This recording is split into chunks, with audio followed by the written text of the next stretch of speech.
Les municipalités des quatre coins du Québec sont en pleine campagne électorale. Pour plusieurs aspirants maires et conseillers, la candidature a presque des allures de vocation après les démissions précoces d'élus municipaux, victimes de climats hostiles, d'attaques verbales, de harcèlement, de menaces aussi.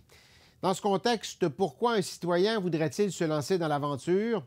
J'en ai discuté avec deux jeunes mairesses élues en 2021.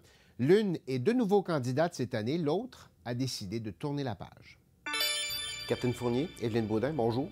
Bonjour. Merci d'être avec nous. Catherine Fournier, mairesse de Longueuil, candidate à la mairie aussi, mairesse de Sherbrooke, pas candidate par contre. Exactement. Je vais commencer avec vous. Pourquoi au juste? Pourquoi pas vous relancer dans l'aventure? Vous l'avez dit, ça fait déjà un petit bout de temps. Là. Il y a 1 an et demi, vous avez dit, moi, je ne me relance pas là-dedans. Est-ce que les raisons d'il y a 1 an et demi sont toujours valides?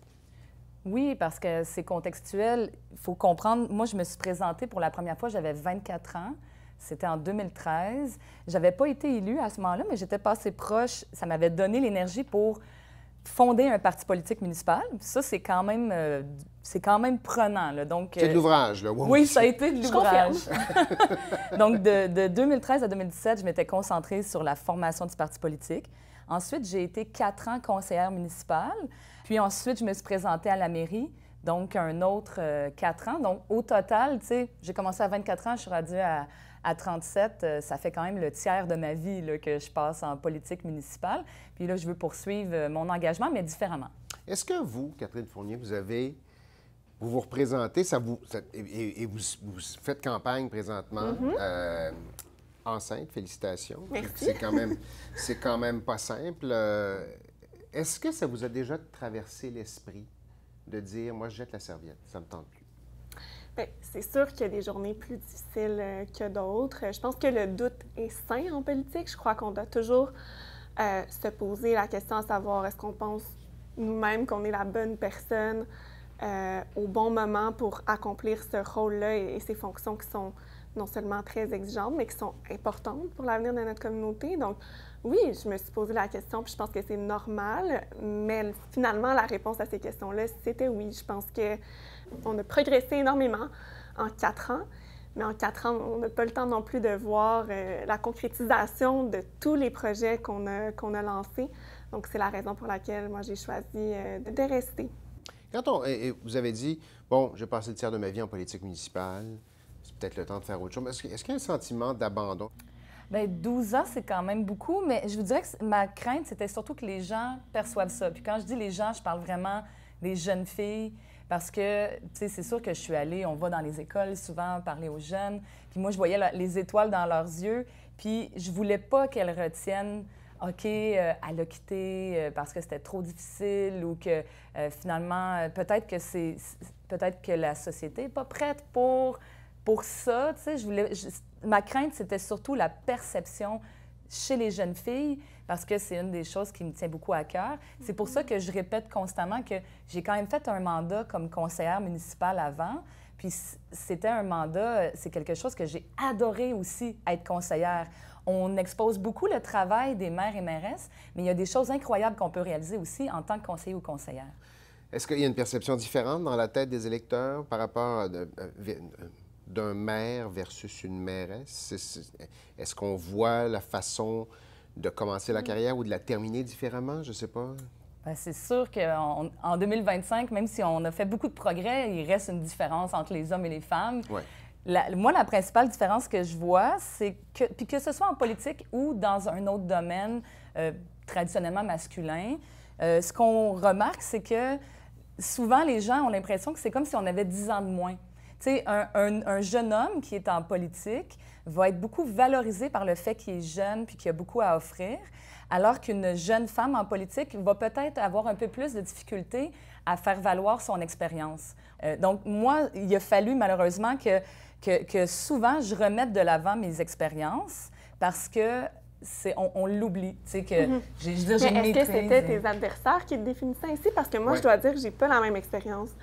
Moi, ça a moins été un constat. Puis en fait, ces commentaires-là sont surtout venus d'adversaires, mais ça n'a pas percolé parce que justement, j'avais plus d'expérience politique que les personnes qui m'attaquaient sur mon manque d'expérience. Puis je crois qu'au final, ça a plutôt joué contre eux dans la campagne électorale en 2021 de tenter de me définir par un manque d'expérience, puisque les gens ont soif aussi pour des profils différents en politique, puis trouvent ça enthousiasmant de voir qu'il y a de la relève qui est prête à prendre la place. Je pense que le message qu'on veut porter, c'est beaucoup celui que on parle beaucoup des difficultés associées à la politique, puis il faut le faire, mais il faut balancer le discours en parlant aussi des avantages. Effectivement, il y a aussi des avantages à être une femme en politique. Quand on a un discours qui est là pour incarner le changement, c'est plus facile quand ça vient d'un visage qu'on est moins habitué de voir. Exact. Il y a quand même 10 des élus québécois qui ont quitté leur poste depuis la dernière élection au niveau municipal. C'est pas rien. Est-ce que c'est plus difficile de représenter au municipal? Est-ce que vos commettants sont plus durs envers vous parce que vous êtes plus accessible? Bien, tu sais, c'est un peu comme loin des yeux, loin du cœur. Puis, tu sais, c'est comme un peu, tu sais, dans une famille, tu sais, des fois, il y a du monde que, tu sais, tu as besoin de prendre un break, là, tu sais, parce que tu les as trop vus souvent. Mais, tu sais, dans le monde municipal, on est là, dans leur quotidien. Puis moi-même, des fois, j'ai senti à Sherbrooke, puis ça, c'est une des différences dans notre contexte politique, là, à Sherbrooke, tous les médias locaux sont tournés sur la scène locale. Donc, ça se pourrait qu'on soit un peu surexposé. Fait que c'est sûr que quelqu'un qui ne partage pas mes idées, puis qui ne trippe pas particulièrement sur ma personnalité, je suis quand même dans son quotidien. Il peut être tanné de te voir. C'est ça, tu sais, c'est comme, je suis là dans son salon pas mal souvent quand il ouvre la télé.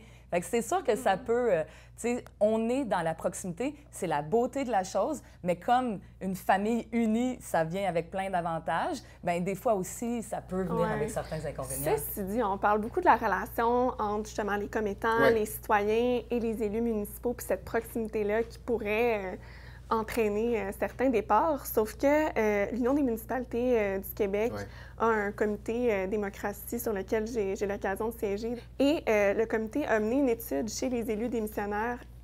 Ce qu'on voit, ce qu'on constate, c'est que la principale raison pour laquelle les élus ont quitté leur fonction, c'est en raison de conflits internes, donc des conflits à même le conseil municipal. C'est pas nécessairement en lien avec une relation qui serait conflictuelle avec des gens de la population qu'ils représentent, mais vraiment à l'intérieur même du conseil municipal. Donc, ça en dit beaucoup aussi sur la façon de faire de la politique qui peut être très personnelle au municipal, justement parce que dans la plupart des villes, il n'y a pas de parti politique, donc il n'y a pas cette espèce de bouclier qui permet de rendre peut-être les critiques moins personnelles et où on se ramasse, en fait, que ça devient très individualisé. Parce que le modèle, c'est pas gardé à jour, quoi? Parce que le modèle est habitué à de vieux hommes blancs politiciens, je sais pas. Ah, je pense pas, parce que même dans... Je veux dire, il y a des hommes plus âgés, blancs, qui ont quitté leur fonction aussi, là. Je pense que c'est pas propre à un profil. Non, moi, je pense que malheureusement, il y a beaucoup de gens qui se présentent en politique un peu pour jouer à la politique, pour reproduire des scènes qu'on voit un peu malheureuses dans nos parlements, à l'Assemblée nationale ou à la Chambre des communes, qui sont beaucoup plus dans la confrontation. Puis est-ce qu'on recherche vraiment le bien commun, l'intérêt public? Je ne suis pas toujours certaine. Tout le monde qui est élu reçoit un mandat démocratique de la part de la population. Et à mon sens, on se doit de travailler ensemble, de trouver des consensus, mais force est de constater que malheureusement, cette façon de voir les choses-là n'est pas partagée par bon nombre de gens qui se lancent en politique. Mais je trouve que la question est vraiment intéressante. Quand même, il faut se poser la question de ce qui distingue le municipal, puis comment on peut le faire cheminer. Tu sais, c'est important de quand même, oui, reconnaître ces difficultés-là, mais ensuite de trouver des solutions, parce qu'il y en a des solutions. Ce que je trouve plus difficile dans le discours existant, c'est qu'on remet beaucoup les difficultés aux relations avec les citoyens ou aux comportements sur les réseaux sociaux. Et ça, notre emprise là-dessus est quand même extrêmement faible. Par contre, encadrer comment ça se passe à l'intérieur d'une ville pour que les échanges entre des adversaires politiques se passent bien, ça, c'est quelque chose qu'on devrait mettre de l'énergie puis voir comment l'améliorer. Le principal problème vient du fait qu'on est en transition dans le monde municipal. On est en transition entre une institution qui a été construite à la manière d'un conseil d'administration. Donc, on octroie des contrats de déneigement, des contrats par rapport aux matières résiduelles, puis on répare les rues. Fait que ça, c'était la manière dont on avait imaginé le monde municipal, mais avec le temps, on est devenu des véritables gouvernements. Puis c'est d'ailleurs probablement ce qui a attiré des gens comme Catherine et moi en politique, c'est que c'est pas juste d'octroyer des contrats puis de gérer, c'est on prend soin de notre territoire et de la population de ce territoire-là à la manière d'un gouvernement. Une vision politique, là. Ouais. C'est ce qui change. C'est ça la transition dont parlait Evelyne. Mais tout le cadre législatif n'est pas adapté. Le rôle des élus aussi est très limité. Hein? C'est pas quelque chose qui est nécessairement connu du grand public, mais la seule, par exemple, responsabilité légale et qui est encadrée du conseiller ou de la conseillère municipale, c'est de se présenter une fois par mois au conseil de ville. Okay. La réalité, ça, c'est la seule? La seule. Unique. Okay. Dans la loi. Une fois? Une fois par mois. Mais je veux dire, la population s'attend de pouvoir avoir une relation avec son conseiller, sa conseillère, s'attend à ce que son conseiller, sa conseillère puisse faire cheminer des dossiers. Mais dans l'application, je veux dire, les élus municipaux ont beaucoup moins de pouvoir que ce qu'on peut penser. Donc ça aussi, ça témoigne de cette espèce de conception du municipal comme étant un conseil d'administration. Evelyne, vous avez parlé tout à l'heure de l'importance de le message que vous livrez aux jeunes femmes, aux jeunes en général. L'élection actuelle, les moins de 40 ans représentent 18 en fait, alors qu'on se lance dans l'élection, moins de 18 des élus municipaux. Le message s'est perdu? Non, mais en fait, c'est que moi, je crois beaucoup... Parlons de la nouvelle génération d'idées. J'aime mieux parler d'une nouvelle génération d'idées qu'une nouvelle génération d'élus là, qui est arrivée en 2021. Ça avait beaucoup attiré l'attention. Et la question que j'ai envie de poser, c'est est-ce que ces jeunes-là, ces gens-là que Catherine et moi, on essaye de représenter, est-ce qu'ils sont arrivés en politique municipale et qu'ils ont changé le monde municipal? Ou le monde municipal était déjà en train de changer et ça nous a attirés? Donc, je pense qu'il faut continuer les transformations profondes qu'il y a dans le monde municipal plutôt que de juste dire aux jeunes « engagez-vous en politique municipale » ou de dire aux femmes « vous devriez le faire ». Si on offre des conditions d'exercice où on peut être maire ou mairesse, où on peut être conseiller ou conseillère, puis que ce soit en général plus satisfaisant, les jeunes vont être au rendez-vous, les femmes vont être au rendez-vous.